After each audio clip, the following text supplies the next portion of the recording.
Miami Dolphins got their first victory.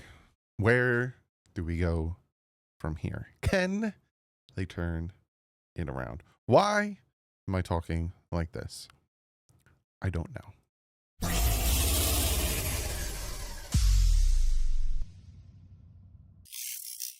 What is up, Finn fans? How is everyone feeling on this Tuesday after a Dolphins victory?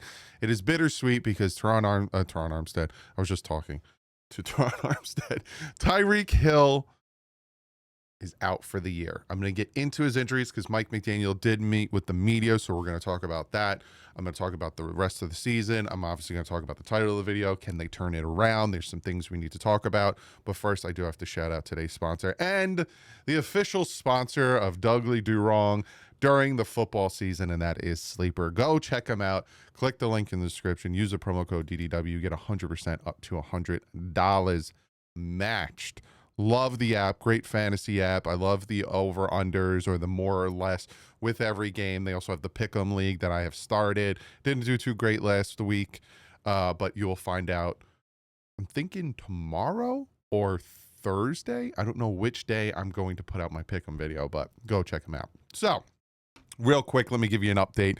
Yes, Teron Armstead is out for the season. Mike McDaniel said it is a major knee procedure, multiple ligaments.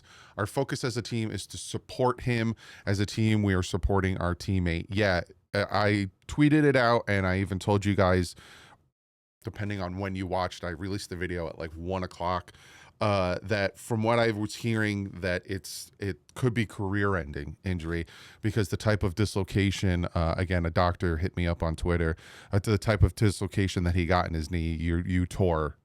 The fact that his leg was facing the other way, the amount of damage that had to happen to that knee for it to just face the other way, is just ridiculous. And the doctor that I quote tweeted, and again, he hit me up, said it'd be a miracle if you can get to 80%.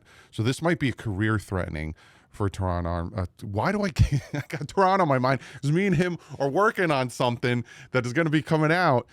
Keep your eyes out for that. Go subscribe to his channel because he's almost at 10K. Tyreek, it's heartbreaking because, again, career threatening for Tyreek. He might never play again, which he has a Hall of Fame career right now, but we kind of hoped that we would get more out of him. But yeah, he's 100% out for the season, and hopefully, speedy recovery with that one. But, looking at the future of the team and all that stuff, supposedly per Tom Pelissero, the Miami Dolphins are expected to sign Cedric Wilson Jr. off of the New Orleans Saints practice squad, which makes sense because he was with this team, so he has an understanding of it. He has an understanding of the offense and has worked with Tua and, another tall receiver that we can definitely incorporate and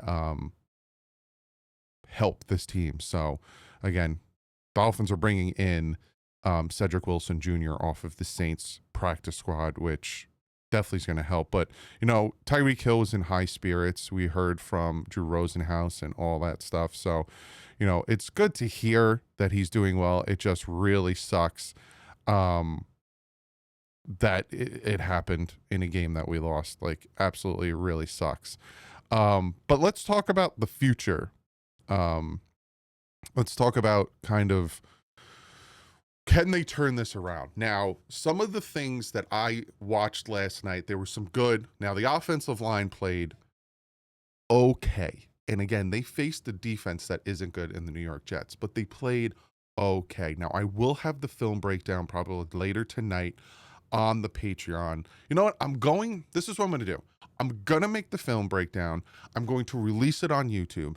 If it gets copyright claimed, it sucks. It'll be on the Patreon. How about that? So I will release it here.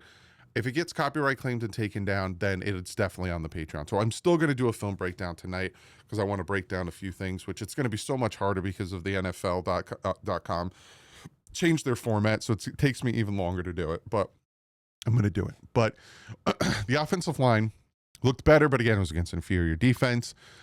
Tua looked day and night better with his pocket presence. his pocket presence against Buffalo and his pocket presence against the Patriots. He was running around with his like a chicken with his head cut off at times when he didn't need to.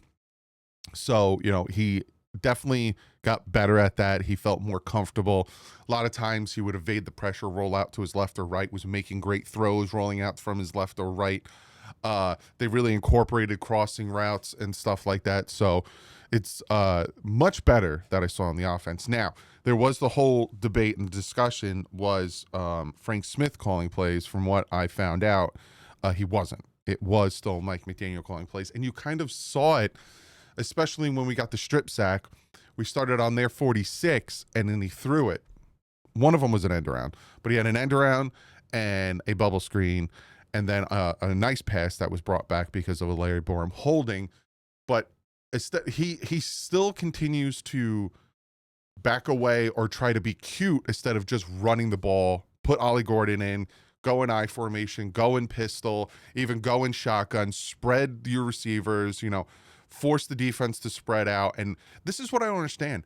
And again, I might sit here and say, oh, it's this easy. And he could sit or someone could tell me, no, if you look at it, yada, yada, blah, blah, blah. But if you're in certain situations, you should really take into account the run game. And a lot of our passes, a lot of our play actions, especially the touchdown to Darren Waller, where Tua rolled out to his right, they bid on the run. I will show you in the field breakdown. He needs to incorporate that more. So, like, if on their 46, 1st and 10, right?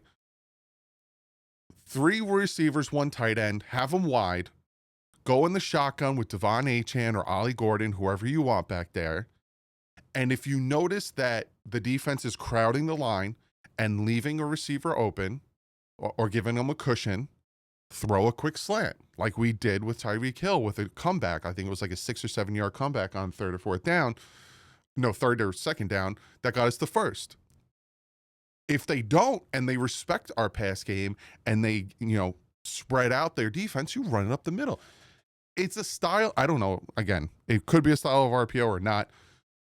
But it's what I'm thinking is, and I'm talking 5,000 miles a minute, not have it be RPO where you hand the ball off, pull it out, and throw it.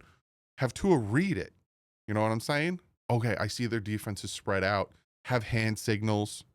Throw a little something at someone. Pat your helmet at another guy being like, hey, they're more focused on the run. I want you to get ready for an in route. I want you to do something here. Quick. And if they spread it out, then just stick with the play. Hand the ball off. Like, that's what I want him to incorporate. Don't abandon the run so quickly. If you say, oh, they're single high safety, we're gonna throw bubble screens. And I could see as well where he was throwing the bubble screens because, again, Strange was struggling. Larry Borum was struggling. At some points, Jonah was struggling. Like, you see that we had 0 sacks on the day, but that doesn't mean that the offensive line was not struggling at times. And again, a lot of that 0 sacks came from, again, Tua going back to his bread and butter and having good pocket awareness. I don't know what happened the past 2 games, the past 3 games, where his pocket awareness went out the window. He really honed it in, and I'm very happy about that. So there's that. The defense. The defense really, really, really needs to get their head out of their butts. They need to get pressure with the front 4 alone. You can't keep blitzing because you're going to, really put yourself in precarious situations with taking a guy out. Or, some of the sacks, like the strip sack happened because we dropped someone into coverage and blitzed the linebacker and all that stuff. So we really need to work on that. We need the front 4 to really get after them just from their base, just from the front 4, and not have to consistently depend on blitzing. Because again, I think Rasul Douglas got a sack, and I think it was Dotson got a sack, but none of the defensive linemen got a sack. And I saw Chop Robinson get an instant block shed. Next play, they drop him back into coverage. Same thing with Jalen Phillips. Jalen Phillips was getting held a lot. Also, that turf, there was a lot of slipping, which fixed that. So there's these things that, they fix these things, you could possibly turn it around. But here's the biggest thing, right? Here's the biggest thing, and the thing that we need to talk about with this team, if they can turn it around. Can they turn the season around? You're now sitting at 1-3. You got the Carolina Panthers you're heading to. They are a team you should beat, right? You saw every team destroy them. You saw the Patriots just recently destroy them. You should be able to beat the Carolina Panthers. So if you do your job, and again, like I talk about in the preview all the time where I give you 5 things, if they just do their job, they should go into a home game against the Chargers being 2-3. Chargers lost both of their tackles. I don't know if they'll be able to play for this game, and going from the West Coast to the East Coast takes a toll on the Chargers, as you saw at the Giants game. Chargers aren't a guaranteed loss. If somehow in the next 5 games, the Miami Dolphins can pull off 4 wins and get to 5-4, then they can turn it around. Now, you got Buffalo, which you fought hard in Buffalo. You're home for that one. Then you're facing Washington and Madrid. Then you have a bye. You have the Saints again, not a good football team. You got the Jets again, not a good football team. And you got the Bengals again, not a good football team. Those are 3 wins. If you can get to 5-4, you have 8-win team. Then you have, again, teams sprinkled in like the Steelers, the Bucks, and the Patriots that you need 2 wins out of there. Now, I'll say this.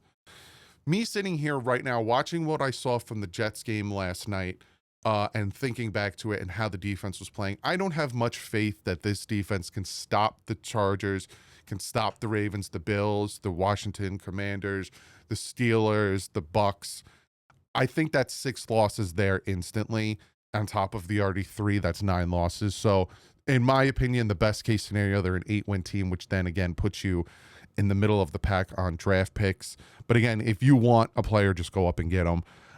So they can turn the season around. To answer the question, they definitely can turn the season around, but a lot has to be fixed. And for me, the thing that has to be fixed the most is that defensive front. If the defensive front can get their stuff together, and I don't know why all of a sudden they can't get any sacks. Like, again, last year was 27th, but still they're barely getting anything. If they can fix that, I think they can beat teams that a lot of people don't think they could, like the Bills and like the Commanders and like the Steelers. Like, you get after Aaron Rodgers and you tackle him and get him to the ground, you could beat them. There's that question mark. So can they turn it around? Yes. Will they turn it around? My answer to that right now is no. Just because it was a sloppy game against the Jets and the defense still gave up a 4th and 2.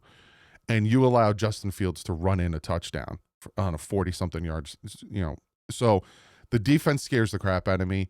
The offense, not so much anymore. The offensive line, yes, but we will get Austin Jackson back and we'll get James Daniels back. It's the defense. I don't think the defense can do much. So for me right now, they can turn it around. It's more, will they? And right now, I need to see more than just beating a bad Jets team. Comment below. Let me know what you guys think. Can they turn it around? What do you need to see to turn it around? I'll keep you guys updated on everything else. I will put the film breakdown out tomorrow. Again, if it gets copyright claimed and taken down, it will be on the Patreon. But on that, like usual, stay classy and fins up.